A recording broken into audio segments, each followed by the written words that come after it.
Brought to you by Discovery Invest, the formula for successful investing. Let's move on to corporate tax. What's your outlook there? It seems to me that corporate tax will stay the same. The rest of the world seems to be moving to a low corporate tax environment. Donald Trump is surely making American executives happy there by promising lower taxes. Yeah. I believe it will send an investor-friendly message if we did reduce our corporate income tax.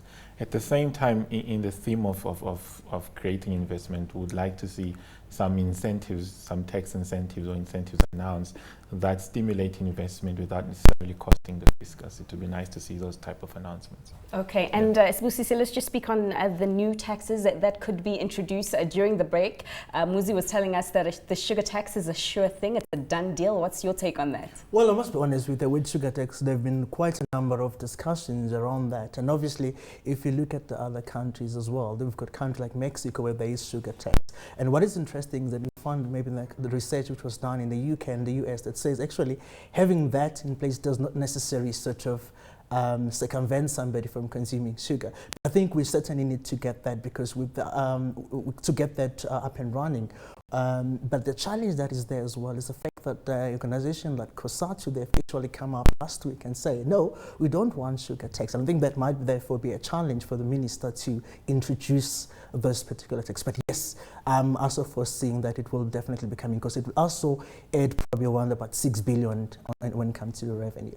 And will it be sufficient, though? The beverage or the sugar beverages industry quite vocal in their argument that a sugar tax could cause job losses, could increase the tight position that government finds itself in to raise much needed revenue. Well, a sugar tax will result in higher prices at retail level of the products, and higher prices can result in lower demand. So logically, if you just look at it economically, it can be an effect that lower demand as a result of a sugar tax can lead to lower employment. But all taxes have that effect, and we need money. You have to tax something.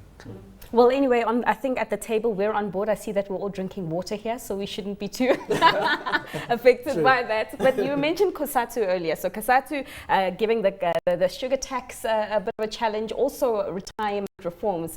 Does anyone have a view on how Treasury is Gordhan is expected to move forward with the stalemate between Labour and the government on the retirement reforms?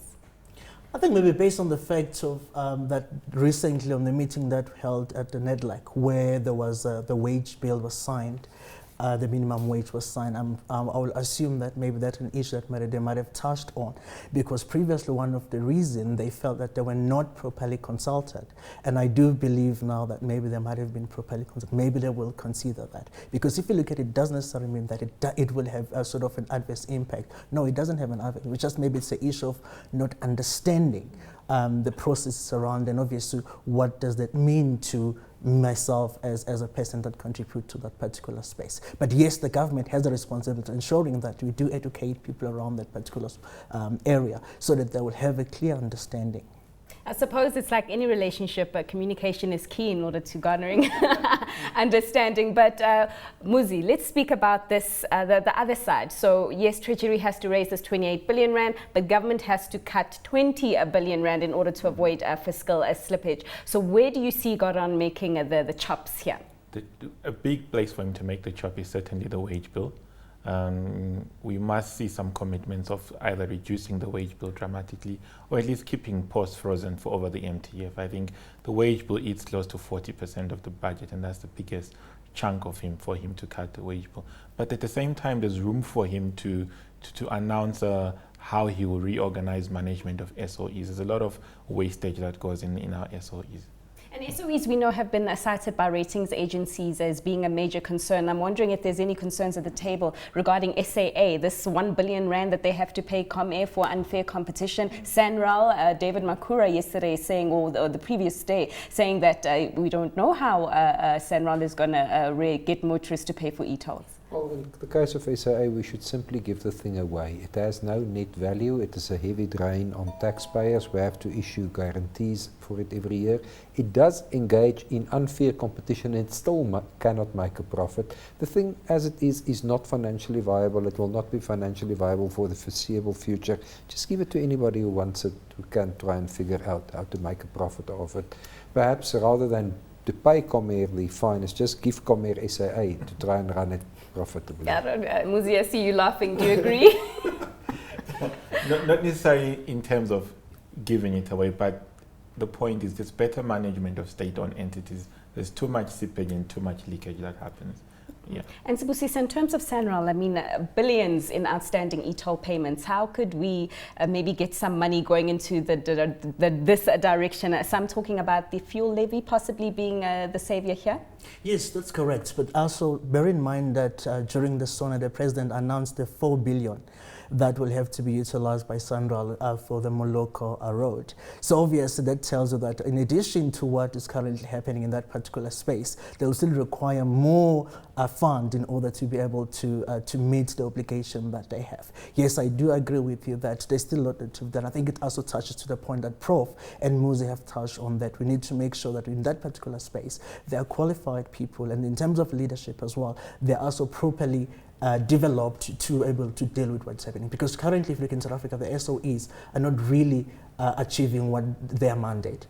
Yes. And Jannie, you were saying just very briefly, because I understand that the minister is due to speak shortly. You wanted to make some comments regarding the payments we make to SACU as well as inflation targeting. Yes, in terms of the SACU payments, the Southern African Customs Union, we pay billions over to our SACU partners that we simply cannot afford any longer. We need to renegotiate that agreement to make it cheaper for South Africa.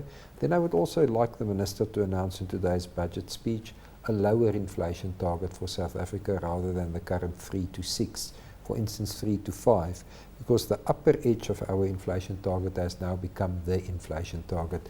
Everybody factors 6% into their planning assumptions. We need to break that mold. Sibusiso, your take? Yeah, that's correct. I'm fully in support with Prof. I mean, yeah. A lower inflation target? Yes, most definitely. I think that will also encourage the economic growth. And Muzi?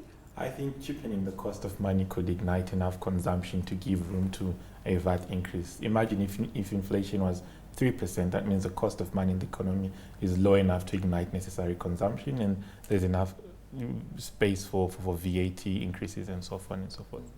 And just as we make some closing comments, obviously the ratings agency will be watching this very closely. What do you think they'd like to see? Muzi, if you can just close there. I think the rating agencies are actually keen on how the minister manages to raise revenue and slim down expenditure. And I think their big focus will be on expenditure management and SOE management. So the minister has to make announcements that address those issues. If I was a rating agency individual right now, I'll be of the view that after these tax increases were surely approaching the limit of tax increases. So we must start to see trimming in the expenditure side. Well, thanks so much, gentlemen, for joining us at the table now. Pravin Gordhan is about to make his speech there. That's where we leave it for the pre-budget analysis. It's over to Finance Minister Pravin Gordhan.